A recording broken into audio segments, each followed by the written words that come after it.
खबरों को विस्तार से जानेंगे और बुलेटिन में सबसे पहले बात होगी कांग्रेस को लगने वाले एक और झटके की। मध्य प्रदेश में कांग्रेस को एक और झटका लगा है। पूर्व डिप्टी कलेक्टर निशा बांगरे ने कांग्रेस से इस्तीफा दे दिया और उन्होंने अपना इस्तीफा प्रदेश अध्यक्ष जीतू पटवारी को भेज दिया है। उन्होंने अपने 2 पन्ने के इस्तीफे में लिखा है कि बाबा साहेब कहते थे कि कांग्रेस जलता हुआ घर है, मुझे कांग्रेस ने बहुत बड़ा धोखा दिया। उन्होंने आरोप लगाया कि कांग्रेस में महिलाओं को उचित स्थान नहीं मिलता।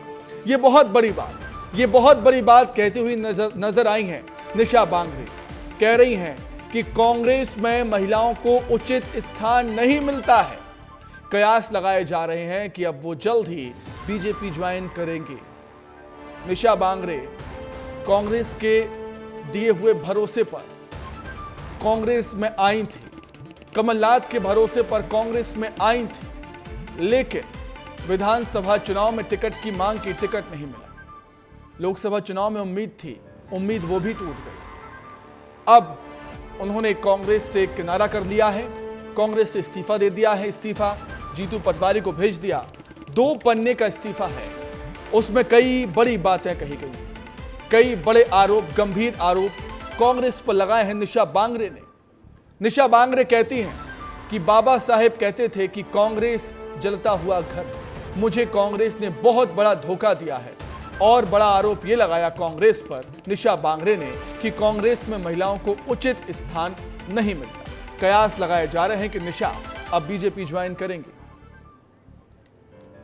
2018 बैच की एमपीपीएससी टॉपर निशा बांगरे हमारे साथ है। आइए हम जानते हैं, आपने 2018 में ज्वाइन किया एमपीपीएससी, उसके बाद 2023 में छोड़ दिए, क्या कारण? देखिए, बाबा साहब डॉक्टर अंबेडकर मेरे जीवन की हमेशा प्रेरणा स्रोत रहे हैं। आज उनकी जयंती भी है, तो मैं ये बताना चाहूँगी कि बाबा साहब के बताए हुए मार्ग पर हमने शिक्षा अर्जित करके प्रशासनिक पदों पर मैं गई, लेकिन उन्होंने एक इशारा संसद की भी तरफ किया था कि हमारे समाज के लोगों को, पढ़े लिखे युवाओं को अपने समाज का प्रतिनिधित्व करना चाहिए। तो उसी बात को ध्यान में रखते हुए मैंने ये इस्तीफा दिया था और मुझे कांग्रेस पार्टी ने ये वादा किया था कि आपको टिकट दिया जाएगा। तो मुझे लगा कि कांग्रेस पार्टी जो है मुझे समाज के प्रतिनिधित्व करने का मौका देगी, लेकिन ऐसा नहीं हुआ। लोकसभा में भी आप महिलाओं को कितने टिकट मिले आप देख सकते हैं। उन्होंने लोकसभा में भी मुझे टिकट देने का वादा किया था, वो भी पूरा नहीं हुआ। तो आज जो महिलाओं का अपमान कांग्रेस पार्टी के अंदर हो रहा है, हमें जूझना पड़ता है अपने सम्मान के लिए, अपनी योग्यता होने के बाद भी हमें स्थान पाने के लिए जूझना पड़ रहा है। तो ये जो उनकी नीयत है, तो इससे अब मुझे तो घुटन होने लगी थी, मैंने इस्तीफा दे दिया। चर्चा ये चल रही है कि आप भाजपा ज्वाइन करेंगे या भाजपा के लिए काम करेंगे, इस पर क्या? अभी तक ऐसा कोई प्रस्ताव नहीं है। अभी मध्य प्रदेश सरकार से नौकरी पे वापस जाने का जो आवेदन दिया है उस पर चर्चा हो रही है। अभी वो आने वाला समय बताएगा कि क्या मुझे अवसर मिलता है। महिलाओं का आप कह रहे हैं कि सम्मान नहीं होता, तो आप क्या महिलाओं के लिए भाजपा में रहकर महिलाओं को उच्च स्थान दिला सकती हैं या फिर सर्विस में रहकर दिला सकती हैं? देखिए, मुझे लगता है राजनीति ज़्यादा बेहतर माध्यम है। अब वो डिपेंड करता है कि आपको मौका क्या मिलता है। अगर आपको ऐसा माध्यम मिलता है कि आप महिलाओं के प्रति काम कर पाएँ, तो दोनों ही माध्यम अच्छे हैं अपनी-अपनी जगह, जिसको जिसमें मौका मिल जाए और जिसमें जिसकी रुचि हो। ये थी निशा बांगरे जी, उन्होंने बताया कि महिलाओं का सम्मान नहीं होता कांग्रेस पार्टी में, इसलिए कांग्रेस पार्टी छोड़कर दोबारा से नौकरी पे ज्वाइन करने की बात कर रही हैं। मुकेश तिवारी, विस्तार न्यूज़, छिंदवाड़ा। और इसी खबर पर अधिक चर्चा करने के लिए सीधे हम रुख करेंगे, हमारे सहयोगी विवेक पांडे हमारे साथ जुड़ गए हैं लाइव। विवेक, फिलहाल हम कहेंगे, फिलहाल कहना गलत नहीं होगा कि कांग्रेस के साथ कुछ भी सही नहीं हो रहा है।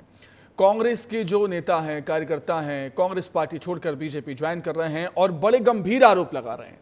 निशा बांगरे के केस को देख लीजिए। निशा बांगरे ने बहुत बड़े आरोप लगाए हैं, वादा खिलाफी का आरोप लगाया है, महिलाओं को उचित स्थान नहीं मिलने का आरोप लगाया है कांग्रेस पर। विवेक, बिल्कुल सुमित, सही बात है। निशा इस वक्त कन्फ्यूज़न की स्थिति में है और कन्फ्यूज़न की स्थिति में इसलिए है क्योंकि एक तरफ वो बाबा साहब का जिक्र कर रही हैं कि बाबा साहब की आज जयंती है और इसलिए उन्होंने उचित समझा कि बाबा साहब ने कहा था कि कांग्रेस जलता घर है।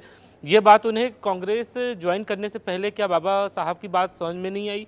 दूसरा एक बड़ा प्रश्न निशा बांगरे से ये भी है कि एक तरफ वो कह रही हैं कि वो समाज के लिए काम करना चाहती हैं। अब जब बाबा साहब कह चुके हैं थे कि कांग्रेस जलता घर है, तो उस घर में जाने की ज़रूरत क्या पड़ी, और ज़रूरत पड़ी तो आखिर उनको सब्र क्यों नहीं हुआ। वो ये कह रही हैं कि उनको जनता की सेवा करनी है। कांग्रेस ने 2 बार उनको टिकट नहीं दिया, ये निशा के आरोप है। लोकसभा से पहले विधानसभा चुनाव में भी आमला सीट से टिकट देने की बात हुई थी, लेकिन कमलनाथ की बात मानकर निशा लोकसभा के लिए इंतजार करती रही, लेकिन लोकसभा चुनाव में कमलनाथ की चली या नहीं चली, लेकिन निशा बागरे को टिकट नहीं मिला।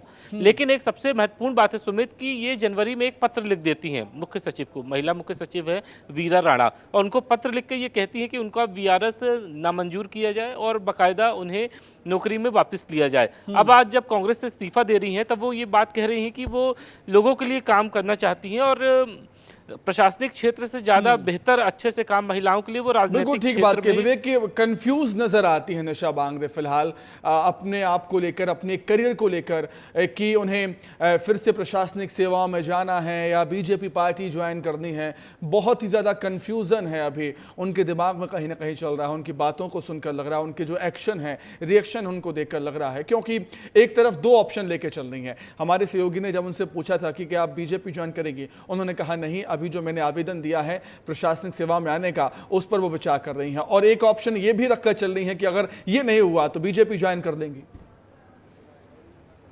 बिल्कुल सुमित, ऐसे में ये स्पष्ट नज़र आता है कि निशा बागड़े की आखिर मानसिकता क्या है, वो आखिर किस विचारधारा से जुड़ी हुई हैं और आगे उनका प्लान क्या है, फ्यूचर प्लान जिसे कहा जाए। और जब कांग्रेस से इस्तीफा दे रही थी तब ये कहा कि कांग्रेस ने महिलाओं का सम्मान नहीं किया और लोकसभा चुनाव में महिलाओं को टिकट नहीं दिया और बेहद कम महिलाओं को टिकट दिया, यानी एक सीट पर टिकट दिया है। रीवा से लोकसभा प्रत्याशी हैं नीलम मिश्रा, उन्हें टिकट दिया गया है। निशा की जरूर इच्छा थी कि वो लोकसभा का चुनाव लड़े, लेकिन रामू टेकाम को बैतूल सीट से टिकट दिया और निशा की इच्छा स्पष्ट नजर आ रही कि अगर प्रशासनिक क्षेत्र में उनका सरकार ने भला नहीं किया तो राजनीति तो है ही, और बीजेपी के साथ जुड़ जाना ये एक सबसे बड़ा उनके लिए माइलस्टोन होगा, क्योंकि अगर प्रशासनिक क्षेत्र में उनको बेहतर ऑप्शन नहीं मिलता तो उनके पास प्रशासनिक अनुभव है, तो बीजेपी भी उस चीज़ का फायदा उठा सकती है, किसी भी निगम मंडल में उनको एडजस्ट कर सकती है, क्योंकि मध्य प्रदेश में अभी निगम मंडलों में तो कोई टिकट की उम्मीद लेकर निशा में बांगरे कांग्रेस में आई थी। विधानसभा चुनाव में भी उन उम्मीदों को झटका लगा,